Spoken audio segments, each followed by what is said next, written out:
Hi friends and welcome back to my channel and welcome to my July wrap-up. I'm gonna have a very casual approach to this wrap-up. I thought that I would do it like sort of not necessarily a wrap-up where I talk about every single book I read and what I thought of it and its plot and all of that, but more just take the best parts of my reading month. I'm gonna go through some statistics, because that's always fun. I'm gonna talk about books and things I feel like talking about, I guess. I'm gonna talk about some of the videos I published in July and perhaps reading related to those videos. And I also asked you all on Twitter to give me specific or non-specific questions for my July wrap-up. I basically posted this tweet with these photos and ask you to ask me whatever you wanted about the books. So let's start with the good old one. Let's start with the statistics. July was an amazing reading month, number-wise, I think. Because in July, I actually read a total of 14 books, which is the highest number of books I read in a month so far this year. And I think it might be the highest number of books I've ever read in a month.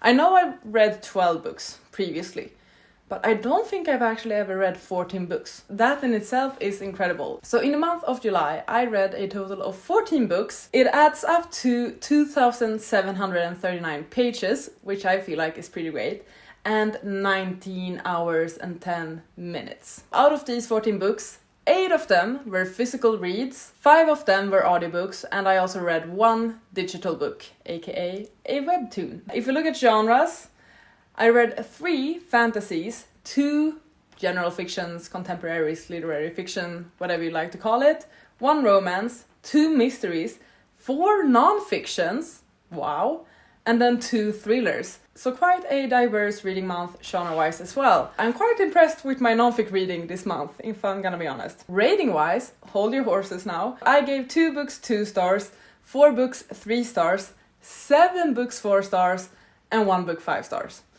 Pretty solid. We had a couple of letdowns, a couple of disappointments, but we had plenty of solid books as well. I guess the only reading focus video I made was where I read Agatha Christie for the first time, and I read Murder on the Orient Express and Death on the Nile. So these 2 books I read specifically for that video. I will link it in the cards and down as well. I'm very proud of it actually. I also realized it's the longest video I've ever posted to YouTube so far. It's close to 1 hour. But basically, I read Agatha Christie for the first time, 100% inspired by Gavin from How to Train Your Gavin.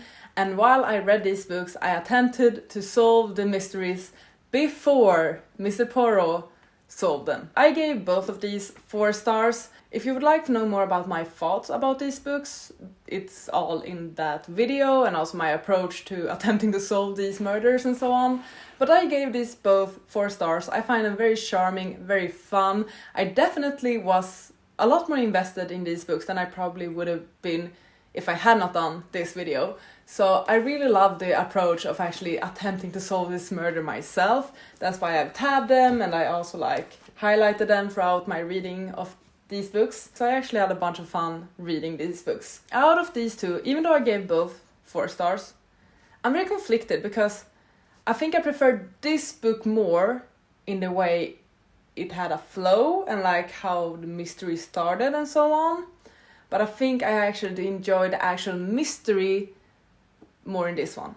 So these are pretty even for me, honestly, and I'm very excited to read more Agatha Christie books in the future. I got the question if I had seen any of these adaptations, and no, I haven't yet, but I definitely look forward towards having a movie night sometime soon and getting through both of these adaptations, because yeah, I think it's gonna be a real cozy time. I also feel this urge to start watching the Poirot TV series again, the OG one. I don't remember what the series is called, but I'm gonna insert Poirot somewhere.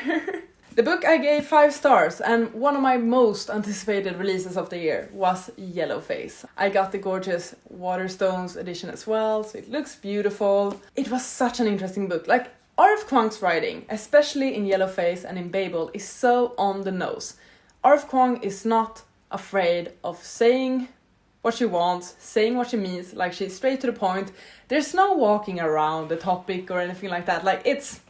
It's very blatant and like honest, and I love that, and I'm all for that. Praises to Rebecca Kwong for writing books like this, because I think it's awesome. This book in itself is about June, who steals her late friend's manuscript and publishes it as her own. The late friend, Athena, was of Chinese American descent, but June is 100% American. But the story she steals is about Chinese people. So she actually goes through a lot in order to put herself in a position where it seems like she has the right to publish this type of story. I have so many thoughts about this book, but I'm actually currently struggling to voice them, I guess. I want to say that this one is very on the nose, very blatant. What I think is so interesting with this book is, at first, there are times in the story which feels awful, but there are times in the story when you relate, or at least when I relate to the main character. At least, June is definitely a very envious and jealous type of person. She's someone who doesn't feel like she's ever been number one for anything. She's never been the best. She's never gonna be the best, no matter how hard she works. And I feel like myself and many other people probably can definitely relate to that feeling of never being the best, never being first, never having everything that someone else seems to have. I can definitely relate to that. But then sometimes I feel like I can be agreeing with her for a part of a paragraph, but then she suddenly takes it too far, and I'm like, whoa, stop thinking. Like, you should have just shut up there, because suddenly she goes to a very racist and a very unfair sort of mindset. It's definitely conflicting in a way. I also know that when I read this one, I feel like the things that are going on in this book are definitely things we can see in our everyday society now, like especially with how I guess the publishing industry works, although I'm not that well versed with that, but also with books in social media and like cancel culture and similar. Like, all of that feels very off its time. I'm very impressed by that we actually got a book that somehow reflects our everyday now. I think that's really freaking cool. When Yoon is about to publish this book, she has a lot of back and forth with her editor, and they make sure that the book becomes more accessible and streamlined. But like, the entire purpose of the book that they're about to publish is not for it to be accessible and streamlined. It's like, that's not the purpose of the book. So like, you're ruining the core of the book by doing that. I also wrote that I think June is a very sad character. There's definitely conflict when reading this one. Yes, it is an extremely unlikable character, but that doesn't mean that the character isn't human, isn't flawed, just like every other human is. And also, like, the friend that she stole the manuscript from, Athena, she also wasn't a perfect person. Someone asked me, does Yellowface live up to the hype?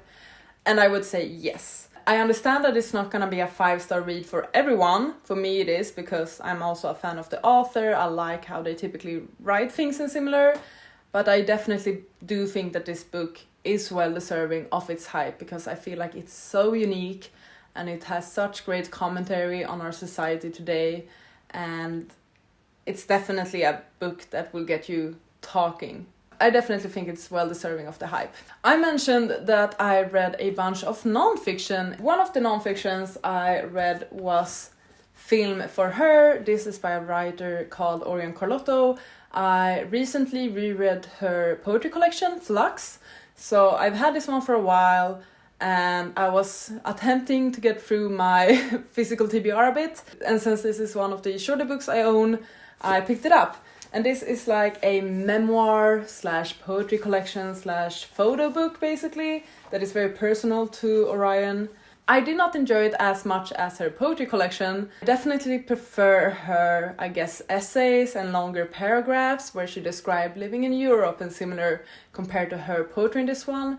If you're interested in reading her poetry, I would recommend Flux instead. But I definitely liked the parts where she talked a bit more about living abroad and being on your own and similar. Those are definitely parts I enjoyed. It's nice. Is it my favorite? No, I think I gave it 3 stars, but I'm glad I read it still.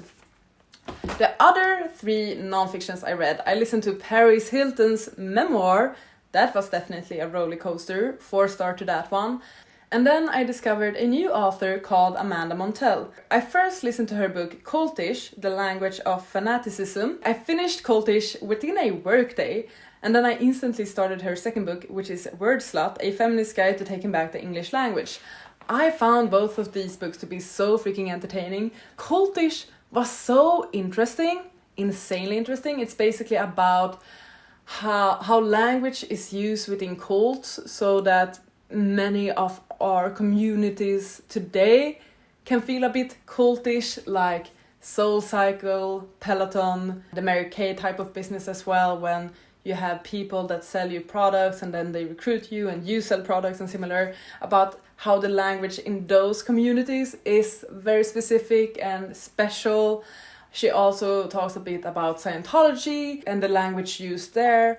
And it's a very interesting book. I definitely flew through it when I listened to it. Word Slut as well is a super interesting book because it discusses everything from like cursing and curse words and how we use like female type of words as insults, but then also how females typically phrase things with like ending their sentences as a question or having a vocal fry at the end of a sentence or similar, and why it's so different from the way that many males talk and why that might be, and that it's not necessarily a bad thing and it might have to do with other things in the society. Slang, filler words, so much more. This book made me want to become a linguistic nerd. I know nothing about languages or anything like that, but I thought this was super interesting as well. I definitely devoured Cultish more than I did with Word Slut, but I like them both.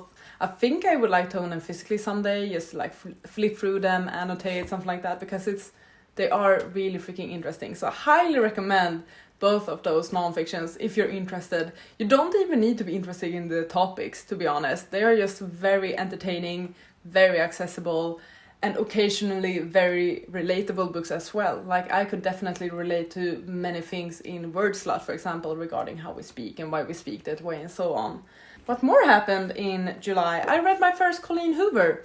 I read Verity. I actually quite liked it. Yes, it's fucked up AF, but I actually quite liked it. Don't have any notes on the writing in itself, but the story, oh boy, it was definitely captivating. I also rushed through this book. And yes, I'm gonna read more Colleen Hoover. I gave it 4 stars, 4.5. It wasn't a full-on strike for me, but it was quite close actually. I also read Lore Olympus, finally. And I then also read the second volume over on Webtoon. Yay. This is a gorgeous graphic novel about the Olympians in our modern world. We are following Hades and Persephone as they meet and start to get to know each other and like their love story. But then we also meet so many other like Greek gods and characters. And the art is actually quite stunning once you get used to it. I was a bit conflicted at first, but then the more I started to look at it, I actually really like it. Be warned also that there definitely are some darker and heavier topics in this one. It deals with themes of physical and mental abuse, sexual trauma, and toxic relationships. It is inspired by Greek mythology. We all know the Greek gods weren't great, so this doesn't stray away from that. Gorgeous, gorgeous book. Liked it a lot. I gave this one 4 stars. I gave the second volume that I read digitally 3 stars. I'm very excited to continue with this series and this webtoon actually. If you don't know, many of these books that are published as graphic novels are actually available on Webtoon. Heartstopper was, I believe, originally published on Webtoon. I think it's still available there. Lore Olympus is still on Webtoon. So if you don't feel like paying a bunch of money for this type of physical edition, you can just download the Webtoon app and read the books there. Works equally as great. But yes, this is a stunning, although quite heavy, edition of Lore Olympus. This next book is actually a read but also a DNF. I don't know if you know, but one of my absolute favorite books is Magic of Blood and Sea by Cassandra Rose Clarke. This is a bind-up of 2 books. I reread it 2 years ago, I think. I tabbed it a bunch. It looks insane actually. And oh my god, like I had the best time reading this. I love this book. It's the perfect pirate and assassin story. Obsessed. For a while then, I have had Magic of Wind and Mist by the same author. This is sort of like a sequel, but not with the same characters as the first book. I have been hesitant to read this one because I love the first one so much and because this isn't a direct sequel. but I finally picked it up because of Buzzwordathon, where I needed to read a book that feature weather-related words, and this one has both win and mist in it, so it works perfectly. This is once again also a bind-up. It's a bind-up of The Wizard's Promise and The Nobleman's Revenge. I only read the first book and then I DNF'd this. So in my reading log on my Goodreads page, I have actually DNF'd this edition, but then marked the first book, The Wizard's Promise, as read, because I did read the first book in this bind-up.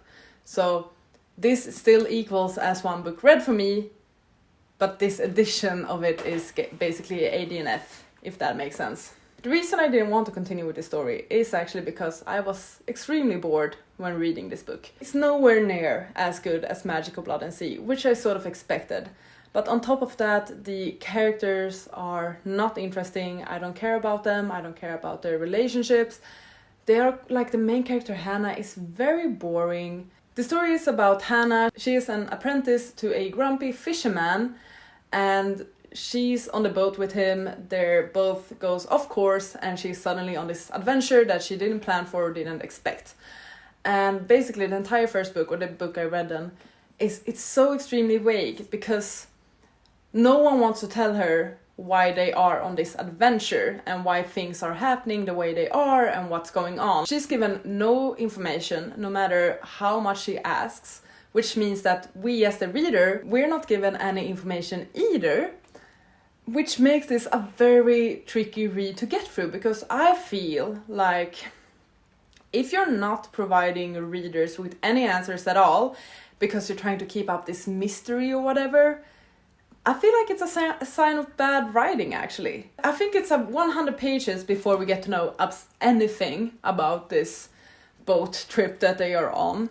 And after that, it's still so extremely vague, non-specific. I think it's because the author doesn't know why they are writing the story this way and why things are happening the way that they are happening. I feel like there's no intention with the mystery and the vagueness. It just feels vague because the author doesn't know what to write or how to explain things. That was 100% annoying. Once I got past that, I was still just bored. The first book then, I guess, The Wizard's Promise, it's very slow. There's a lot of fishing. There's a lot of, I don't know what's going on. I'm trying to save up money. Like, it's not interesting, it's not fun. I gave the book 2 stars, and then I'm DNFing this edition basically. So I know it was gonna be a letdown. I hoped it wouldn't be that hard of a letdown. I do know there's like a cameo in the second book with the characters from Magical Blood and Sea, which I love. I kind of don't want to read that either, because I feel like it's not gonna make that story right. It's not gonna change how I feel about this book. It's not gonna change how I feel about the book I actually like. So yeah, no point in me continuing with this. So I do count this prompt as fulfilled for Buzzwordathon, although I didn't quite finish the book. Hope it makes sense. I'm gonna look at the questions that you sent me as well and see if there's something I've missed. Did you have a book that took you by surprise? I guess Cultish took me by surprise, because I did not expect to devour it as much as I did. Which are your favorites? Well, Yellowface is my favorite, is the one I gave 5 stars. And yes, how was Cultish? Was it very in-depth? Did you learn some new interesting facts? I feel like I did learn a bunch of new interesting facts, although I'm not really able to remember them now. It doesn't go in depth about cults in general and like what makes a cult a cult. There's one chapter that discusses Scientology, so I learned that when you're in the Scientology community, I don't know if that's the way to call it, but they actually use their own sort of language to make themselves stand out and seem more scientific and seem like they're above or like better than other people. And apparently when some people leave this cult, they can hear people use that language outside and that triggers them and so on. So there's definitely tidbits here and there that I learned. Another thing I attempted in July, which didn't make it to a video, is I attempted to catch up with my reading challenge of halving my physical TBR, which meant that in July I needed to read a total of 12 books of my physical TBR in order to reach that goal. I started to vlog it. That's also why I read quite a few like shorter books, like a graphic novel, this poetry collection, the Agatha Christie books and so on, because they're not like chunkers in that way. That's why I picked them up. But unfortunately, I only managed to rate 8 physical books, which was still a great feat for me, I feel like. And I'm so happy with that. I did make an attempt to read some of my shorter books and be more efficient with my physical reading. And I did quite well at first, but then it started to slow down by the second half of July. And I also think one reason for that was because I was making a specific video for these two, which required me to spend a bit more time on these books than I perhaps would have done otherwise. So I feel like these, even though they are not that long, because they were for a specific video, it did slow me down a bit. No, I did not reach my goal of reading 12 physical books in July, but I still feel like 8 is great and I'm on a great roll and I got through a bunch of books. I've also been unhauling books in July, which feels really good. Like both books I've read and haven't read, so that's awesome. That was an attempt for a video that I was gonna publish this week, I think. But when I started to look back at it and thinking about editing it, I realized that might make an attempt at that some other point throughout the year. Maybe make another attempt at reading some of my shorter books, but perhaps limit it to like 1 week or something. That's it for this video. I've been blabbering a lot, I feel like. Maybe this video was all over the place, I don't know. But it was a very nice approach for me to make this wrap up at least. Let me know if you have read any of these books that I talked about today. I would love to hear your opinion on them. And thank you so much for watching this video. I really hope you enjoyed. Please take care and I'll see you on the next one. Goodbye! You gotta just go for it. Don't think about what comes after.